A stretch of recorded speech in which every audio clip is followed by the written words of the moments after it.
Here are 5 ideas for a narrative image sequence, each building on the last, that could be made into a compelling mini-movie. Think of this as an art project with a beginning, middle, and end. And I'll also share some tips on how to tackle something like this. The first scene introduces us to our rugged explorer in tattered clothing, standing before a lost and overgrown temple deep in the jungles of ancient Cambodia.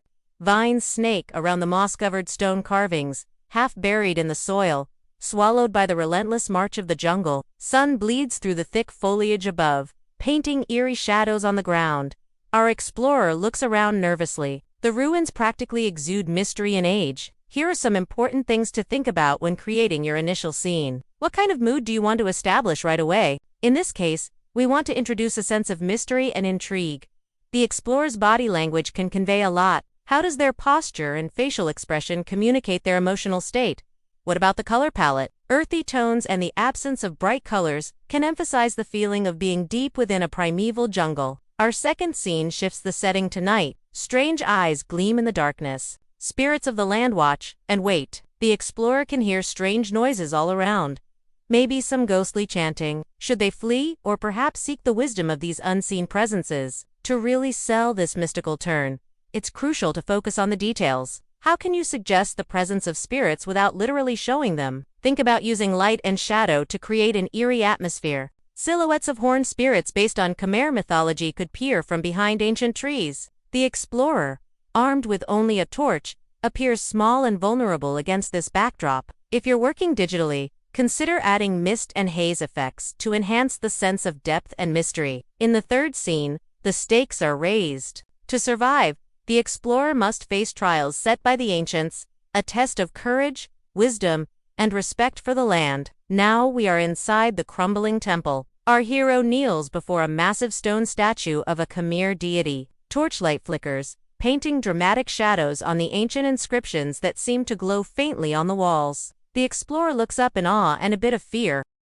Consider using light and shadow to evoke a sense of reverence and mystery. The flickering torch could cast dancing shadows, hinting at both danger and the possibility of the divine. The explorer's expression should convey a mix of determination and respect as they confront this ancient power. In the fourth scene, a mighty creature emerges. Neither friend nor foe. It's the last of its kind, a guardian of the jungle. Inspired by Cambodian Nga mythology, this giant serpent-like being coils around the ruined temple. Its scales glisten with an otherworldly glow. The explorer stands before it, arms raised in a gesture of peace. Think about the visual impact of this moment. How can you make the guardian both awe-inspiring and somewhat ethereal? Perhaps give it a luminous quality to suggest its connection to the spiritual realm. The explorer's posture should convey a sense of tranquility and acceptance. Finally, in the fifth scene, dawn breaks over the jungle.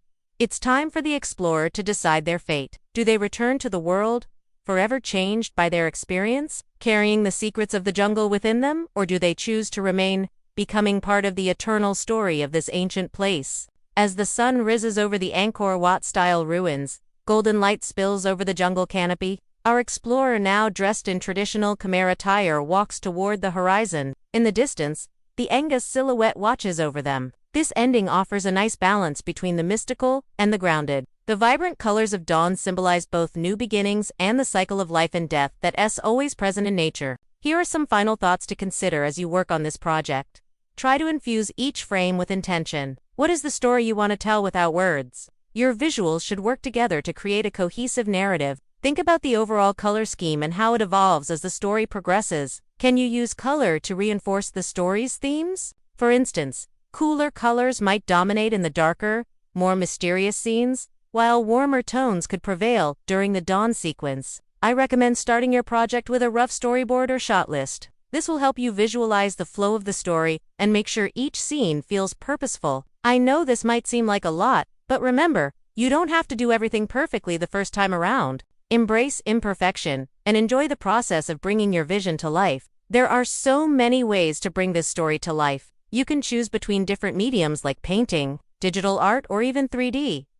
For this example, I've focused on a painterly approach, but feel free to experiment and incorporate elements from various styles. If you're enjoying this, please show your support. Next, let's dive into some frequently asked questions about creating this sort of project. People often ask, what if I don't have the right tools or software? Well, The truth is, you can start with whatever you have, whether it's pencil and paper, digital art software, or even just your imagination. The important thing is to have fun and let your creativity flow. Another common question is, how do I deal with creative blocks or self-doubt?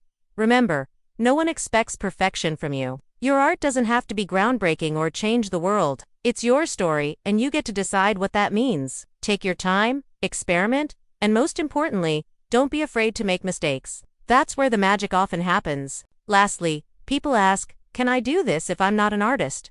Absolutely. You don't have to be a professional artist to create something meaningful. This is your story. Your vision matters more than any technical skill. The purpose of this is to encourage anyone and everyone to express themselves creatively. So grab whatever materials you have, let your imagination run wild, and just start creating. You never know where your journey might take you. And hey, along the way, don't forget to have fun. That's what it's all about.